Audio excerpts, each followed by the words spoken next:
The head of the International Monetary Fund, or the IMF, has warned that global economic growth will slow because of tariffs and trade tensions, but she stopped short of forecasting a recession.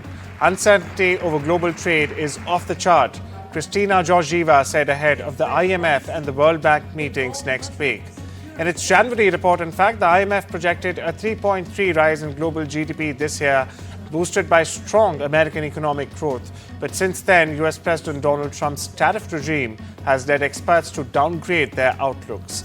Emerging markets, meanwhile, with export-driven economies, are among the most exposed countries, a new Goldman Sachs analysis has found. Meanwhile, Mexico's GDP is now expected to contract by 0.5% this year. With 9.8 million iPhone sales, Apple's smartphone shipments in China have dropped 9% in the first quarter compared to the same period in 2024 last year. Now, this decline marks Apple's seventh consecutive quarter of falling sales in China, with a shrinking market share of 13.7% only.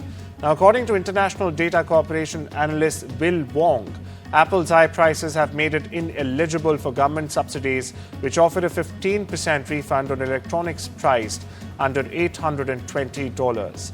But these subsidies have boosted sales for other manufacturers and however, have not benefited Apple due to its premium pricing. In his first major Indian move, Intel's new CEO, Lip Bhutan, is restructuring the company's leadership team to make it more efficient and focused on innovation. Tan has promoted Indian origin networking chip chief Sachin Katti on the position of CTO and artificial intelligence chief. Developing Intel's new AI strategy and product roadmap to beat competitors will now fall on the shoulders of Katti. He will succeed Greg Lavender, who is retiring from Intel. Scientists have found new but tentative evidence that a faraway world orbiting another star system may be home to life. A Cambridge team studying the atmosphere of a planet called K218b has detected signs of molecules which on Earth are only produced by simple organisms.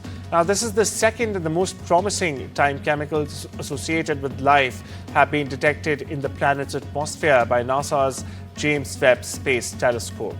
Now, this while scientists find strongest evidence yet of life on distant planets. The team stressed that more data is needed to confirm these results. In the world of sports, Mercedes Formula F1 driver George Russell is currently in contract renewal talks with team boss Toto Wolff. The 27-year-old Briton has said that there is nothing unusual about time it's taking. Now, Russell, who will be out of contract at the end of this season, has been performing well, scoring 63 points out of Mercedes' 93 points so far this year. Now, downplaying speculation around his future, he said that he is happy with his form and that performance is his currency.